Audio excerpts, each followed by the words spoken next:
Hello student. आज हम पढ़ेंगे हिंदी का चैप्टर 7 क्या निराश हुए जाए। पाठ देखो, पाठ का मैं इंट्रोडक्शन आपको दे दूँ कि इस पाठ में क्या है। लेखक ने अपने जीवन की दो घटनाओं में रेलवे के टिकट बाबू और बस कंडक्टर की अच्छाई और ईमानदारी की बात बताई है इस चैप्टर में। तो हम इस चैप्टर को स्टार्ट करते हैं। मेरा मन कभी कभी बैठा जाता है। समाचार पत्रों में ठगी, डकैती, चोरी, तस्करी और भ्रष्टाचार के समाचार भरे रहते हैं। तो जैसे कि लेखक कह रहा है कि पेपर में बहुत सारी ठगी की, चोरी की, डकैती की, भ्रष्टाचार की समाचार रहते, तो ये भरे पड़े रहते हैं पेपर में। तो उन सब से उनका मन क्या है, बैठा उन्हें बहुत दुख हो रहा है इस चीज़ों से। आरोप प्रत्यारोप का कुछ ऐसा वातावरण बन गया है कि लगता है देश में कोई ईमानदार आदमी ही नहीं रह गया। हर व्यक्ति संदेह की दृष्टि से देखा जा रहा है, मतलब कि शक की नज़रों से। जो जितने ही ऊंचे पद पर है उसमें उतने ही अधिक दोष दिखाई देते हैं। एक बहुत बड़े आदमी ने मुझसे एक बार कहा था कि इस समय सुखी वही है जो कुछ नहीं करता। जो कुछ भी करेगा उसमें लोग दोष खोजने लगेंगे, उसके सारे गुण भूल जाएंगे और दोषों को बड़ा चढ़ाकर दिखाया जाने लगेगा। दोष किसमें नहीं होते। यही कारण है कि हर आदमी दोषी अधिक दिख रहा है, गुणी कम या बिल्कुल ही नहीं है। स्थिति अगर ऐसी ही है तो निश्चय ही चिंता का विषय है। अगर ऐसे ही चलता रहा तो निश्चित ही ये चीज़ चिंता का विषय है। क्या यही भारतवर्ष है जिसका सपना तिलक और गांधी ने देखा था? रविंद्रनाथ ठाकुर और मनमोहन मालवीय का महान संस्कृति सभ्य भारतवर्ष किस अतीत के गड्ढे में डूब गया? आर्य और द्रविड़, हिंदू और मुसलमान, यूरोपीय और भारतीय आदर्शों की मिलन भूमि मानव महासमुद्र का क्या सुख ही गया। मेरा मन कहता है ऐसा हो नहीं सकता। हमारे महान मनीषियों के सपनों का भारत और रहेगा। कवि कह रहा है कि यह सही है कि इन दिनों कुछ ऐसा माहौल बना है कि ईमानदारी से मेहनत करके जीविका चलाने वाले निरीह और भोले भाले श्रमजीवी पिस रहे हैं। मतलब कि जो मेहनत करके कमाते हैं वो बेचारे दुखी है, जो भोले भाले हैं वो दुखी है, और जो झूठ तथा फरेब का काम कर रहे हैं वो फल फूल रहे हैं, जिनके पास खूब पैसा है। ईमानदारी को मूर्खता या पर्याय समझा जाने लगा है। सच्चाई केवल भीरू और बेबस लोगों के हिस्से पड़ी है। ऐसी स्थिति में जीवन के महान मूल्यों के बारे में लोगों की आस्था ही हिलने लगी है। भारतवर्ष ने कभी भी भौतिक वस्तुओं के संग्रह को बहुत अधिक महत्व नहीं दिया है। उसकी दृष्टि में मनुष्य के भीतर में जो महान आंतरिक गुण स्थिर भाव से बैठा हुआ है वही चरम और परम है। लोभ, मोह, काम, क्रोध आदि विचार मनुष्य में स्वाभाविक रूप से विद्यमान रहते हैं, पर उन्हें प्रधान शक्ति मान लेना और अपने मन तथा बुद्धि को उन्हीं के इशारों पर छोड़ देना बहुत बुरा आचरण है। भारतवर्ष ने कभी भी उन्हें उचित नहीं माना। उन्हें सदा संयम के बंधन में बांध कर रखने का प्रयत्न किया गया है। परंतु भूख की अपेक्षा नहीं की जा सकती, बीमार के लिए दवा की अपेक्षा नहीं की जा सकती, गुमराह को ठीक रास्ते पर ले जाने के उपाय की अपेक्षा भी नहीं की जा सकती। हुआ यह है कि इस देश के कोटि कोटि दरिद्र जनों की हीन अवस्था को दूर करने के लिए ऐसे अनेक कायदे कानून बनाए गए हैं जो कृषि, उद्योग, वाणिज्य, शिक्षा, स्वास्थ्य की स्थिति को अधिक उन्नत और सुचारू बनाने के लक्ष्य से प्रेरित है।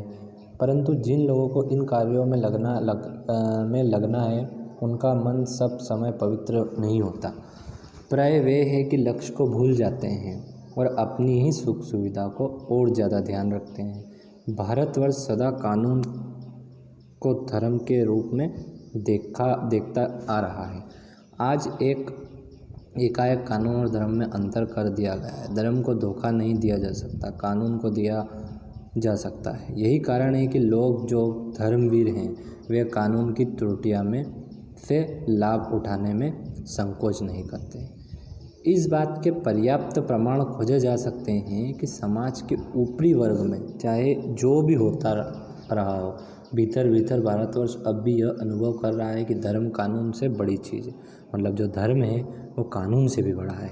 अब भी सेवा, ईमानदारी, सच्चाई और आध्यात्मिक के मूल्य बने हुए हैं। वे दब अवश्य का सम्मान करता है, महिलाओं का सम्मान करता है, झूठ और चोरी की गलत समझता है, दूसरों को पीड़ा पहुंचाने को पाप समझता है। हर आदमी अपने व्यक्तिगत जीवन में इस बात का अनुभव करता है। समाचार पत्रों में जो भ्रष्टाचार के प्रति इतना आक्रोश है, वह यह भी साबित करता है कि हम ऐसी चीज़ों को गलत समझते हैं और समाज में उन तत्वों की प्रतिष्ठा कम करना चाहते हैं जो गलत तरीके से धन या मान संग्रह करते हैं। दोषों का पर्दाफाश करना बुरी बात नहीं है। बुराई यह मालूम होती है कि किसी के आचरण के गलत पक्ष को उद्घाटन करके उसमें रस लिया जा सकता है और दोषोद्घाटन को एकमात्र कर्तव्य मान लिया जाता है। बुराई में रस लेना बुरी बात है, अच्छाई में उतना ही रस लेकर उजागर करना और भी बुरी बात है। सैकड़ों घटनाएं ऐसी घटती है जिन्हें उजागर करने से लोग चित्त में अच्छाई के प्रति अच्छी भावना अब देखो, अब हमारी इतनी जो इतनी सारी बातें हुई थी, अब हमारी कहानी जो है स्टार्ट हो रही है कि एक बार रेलवे स्टेशन पर टिकट लेते हुए गलती से मैंने 10 के बजाय 100 रुपये का नोट दे दिया और जल्दी जल्दी गाड़ी में आकर बैठ गया। थोड़ी देर पहले टिकट बाबू उन दिनों के सेकंड क्लास के डब्बे में हर आदमी का चेहरा पहचानता हुआ उपस्थित हुआ। उसने मुझे पहचान लिया कि बड़ी विनम्रता से साथ मेरे हाथ में 90 रुपये रख दिए और बोला, यह बहुत गलती हो गई थी, आपने भी नहीं देखा और मैंने भी नहीं। उसके चेहरे पर विचित्र संतोष की गरिमा थी और चकित रह गया। ये बात थी भैया। कैसे कहूँ कि दुनिया की सच्चाई और ईमानदारी लुप्त हो गई है। वैसे अनेक अवांछित घटनाएं भी हुई है, परंतु यह एक घटना ठगी और वंचना की अनेक घटनाओं के अधिक शक्तिशाली है। एक बार मैं बस में यात्रा कर रहा था। मेरे साथ मेरी पत्नी और 3 बच्चे भी थे। बस में कुछ खराबी थी, रुक रुक कर चलती थी। गंतव्य से कोई 8 किलोमीटर पहले ही एक निर्जन सुनसान स्थान में बस ने जवाब दे दिया। रात के कोई 10 बजे होंगे। बस में यात्री घबरा गए। कंडक्टर उतर गया और एक साइकिल लेकर चलता बना और लोगों को संदेह हो गया कि हमें धोखा दिया जा रहा है। बस में बैठे लोगों ने तरह तरह की बातें शुरू कर दी। किसी ने कहा यहाँ डकैती होती है, 2 दिन पहले इसी तरह एक बस को लूटा गया, परिवार सहित अकेला मैं ही था। बच्चे पानी पियानी चिल्ला रहे थे, पानी का कहीं ठिकाना न था। ऊपर से आदमियों का डर समाया गया था। कुछ नौजवानों ने ड्राइवर को पकड़कर मारने पीटने का हिसाब बनाया। ड्राइवर के चेहरे पर हवाई उड़ने लगी।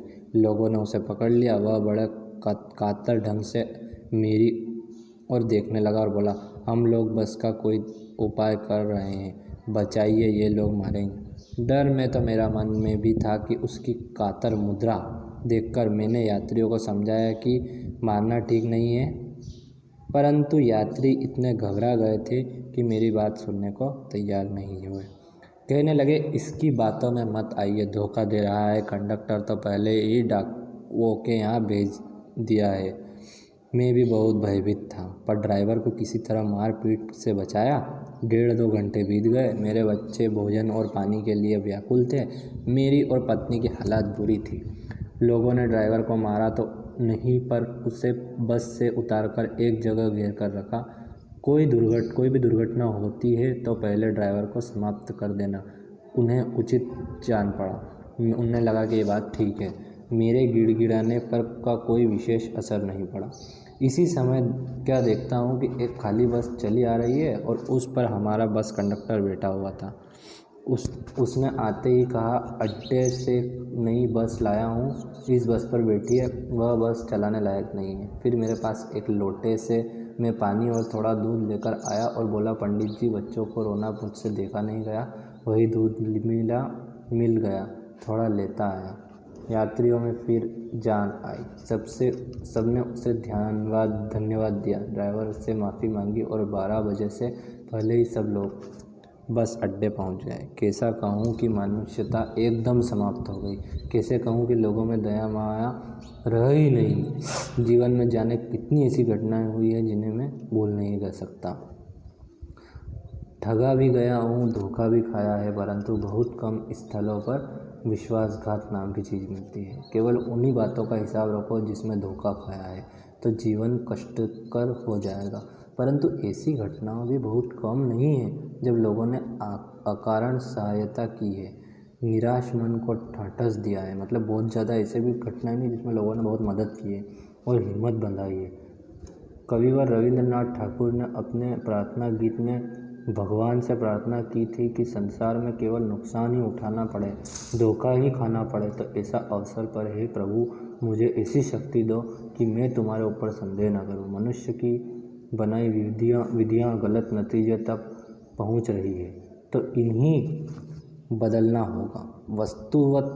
वस्तुतः आए दिन इन्हें बदला ही जा रहा है, लेकिन अब में आशा की ज्योति बुझी नहीं है। महान भारतवर्ष को पाने की संभावना बनी हुई है, बनी रहेगी। मेरे मन निराश होने की ज़रूरत नहीं। ये कहानी थी हजारी प्रसाद द्विवेदी की। तो ये पार्ट ख़त्म होता है, मिलते हैं नेक्स्ट।